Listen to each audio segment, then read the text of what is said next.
नमस्कार, स्वागत है आपका इंडिया न्यूज 28 में। ये बात करते हैं मध्य प्रदेश की कुछ खास खबरों की।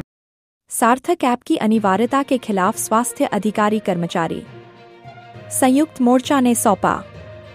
खबर मध्य प्रदेश के जिला बैतूल में स्वास्थ्य अधिकारी कर्मचारी संयुक्त मोर्चा ने जिला प्रशासन को ज्ञापन सौंपा। कर्मचारियों का कहना है कि सार्थक ऐप की अनिवार्यता उनकी कार्यप्रणाली में बाधा बन रही है। नेटवर्क की कमी, तकनीकी दिक्कतें, मोबाइल बैटरी की खपत और 4 किलोमीटर तक लोकेशन गड़बड़ी जैसी समस्याएं कर्मचारियों के सामने हैं। नेटवर्क की समस्या, रिपोर्टिंग मुश्किल, लोकेशन 4 किलोमीटर तक गलत दिखाता ऐप, निजी मोबाइल पर कई ऐप्स, मोबाइल हैंग, मानसिक तनाव और ओवरटाइम का भुगतान नहीं होता है। कर्मचारी फील्ड वर्क के बाद भी नेटवर्क ढूंढते ढूंढते देर रात तक रिपोर्टिंग करने को मजबूर हैं। यह ऐप केवल मानसिक तनाव और अनावश्यक दबाव बढ़ा रहा है। कर्मचारियों का कहना है कि पहले से ही स्वास्थ्य विभाग में बीपीएम, बीएमओ और अन्य अधिकारी मॉनिटरिंग कर रहे हैं। ऐसे में सार्थक ऐप की बाध्यता केवल दबाव बनाने जैसा है। सार्थक ऐप की बाध्यता समाप्त की जाए, कर्मचारियों को तनाव मुक्त वातावरण मिले। संयुक्त मोर्चा ने चेतावनी दी है कि अगर मांगे पूरी नहीं हुई तो 16 सितंबर को भोपाल में 1 दिवसीय सामूहिक अवकाश लेकर आंदोलन किया जाएगा। अब देखना होगा कि सरकार कर्मचारियों की इस मांग पर क्या रुख अपनाती है। आइए जानते हैं जिला चिकित्सालय डॉक्टर रानू वर्मा ने क्या कहा। बैतूल जिला ब्यूरो चीफ मोहन प्रजापति की रिपोर्ट। ये बताइए, आज आप लोगों ने ज्ञापन दिए हैं, किस बात को लेकर ज्ञापन दिए हैं? ये जो ज्ञापन है, स्वास्थ्य विभाग में जो सार्थक के माध्यम से जो जमीनी कार्यकर्ता हैं, हमारे जो भी हैं कर्मचारी हैं और जो अधिकारी हैं, उनकी जो अटेंडेंस हो रही है उसके विरोध में दिया गया है। और ये क्लियर किया गया है कि अब किसी भी सूरत में हम जो है सार्थक ऐप को हम एक्सेप्ट नहीं करेंगे, क्योंकि उसमें बहुत सारी कुछ तकनीकी खामियां हैं।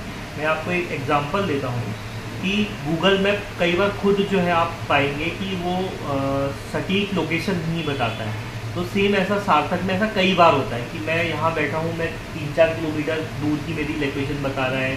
कभी कभी ऐप प्रॉपर वर्क नहीं करता, उस दिन लोकेशन नहीं लग रहा है। दूसरा, आप ये सोच सकते हैं जैसे बैतूल जितना बड़ा भौगोलिक क्षेत्र है कि हमारी जो सबसे दूरस्थ सीएससी है वो लगभग 100 किलोमीटर दूर है। बोरदई हो गया है, ठीक है, भीमपुर हो गया है। तो वहाँ के जो दूरस्थ जो ग्रामीण अंचल के जो अंदर के वन्य इलाके हैं, वहाँ पे कई जगह तो नेटवर्क भी नहीं रहता है। आप यदि समझिए वहाँ की जो सीएचओ हैं या वहाँ के जो कर्मचारी हैं, उनका कभी मोबाइल ही ख़राब हो गया, मान लीजिए, मैं अभी तो मान लेता हूँ कि सबके पास मोबाइल है, ज़रूरी भी नहीं है कि सबके पास एंड्रॉयड मोबाइल हो, और अगर हैं तो उनको चलाते भी आते हो। बहुत सारे ऐसे कर्मचारी आपको मिल सकते हैं। अब वो अटेंडेंस नहीं लगा पाए तो उनकी अटेंडेंस है वो उस दिन की अटेंडेंस या कुछ दिनों की अटेंडेंस अमान्य हो जाती है। फिर उसके लिए उनको अननेसेसरी दबाव डाला जाता है, अनावश्यक उनको मानसिक प्रताड़ना जाती है, तो वो कहीं से भी वो उचित नहीं है। कौन सी संगठन ने ऐसा किया है, दबाव डाला है? संगठन क्या, जो भी अटेंडेंस वेरीफाई करने के लिए जिस भी ब्लॉक को लोगों को अधिकृत किया जाता है, उनके द्वारा कभी कभी ऐसा किया जाता है। दूसरी चीज़ मैं ये बोलना चाहता हूँ कि जो कर्मचारी आपका जो इंटीरियर में काम कर रहा है, उसकी अटेंडेंस कोई व्यक्ति एसी चैम्बर के अंदर या किसी मुख्यालय पे बैठ के क्या उसकी अटेंडेंस वेरीफाई कर सकता है? नहीं कर सकता है। यदि वो भी वहाँ उपस्थित है कि वो फिजिकली आदमी वर्क कर रहा है या नहीं कर रहा है। कई जिन लोगों को लगाना रहता है वो तो फोटो के माध्यम से भी, इसके मामला है, आदमी बैठा हुआ है, फोटो के माध्यम से उसने किसी को मोबाइल दे दिया, वो फोटो के माध्यम से वो अटेंडेंस वेरीफाई कर देता है।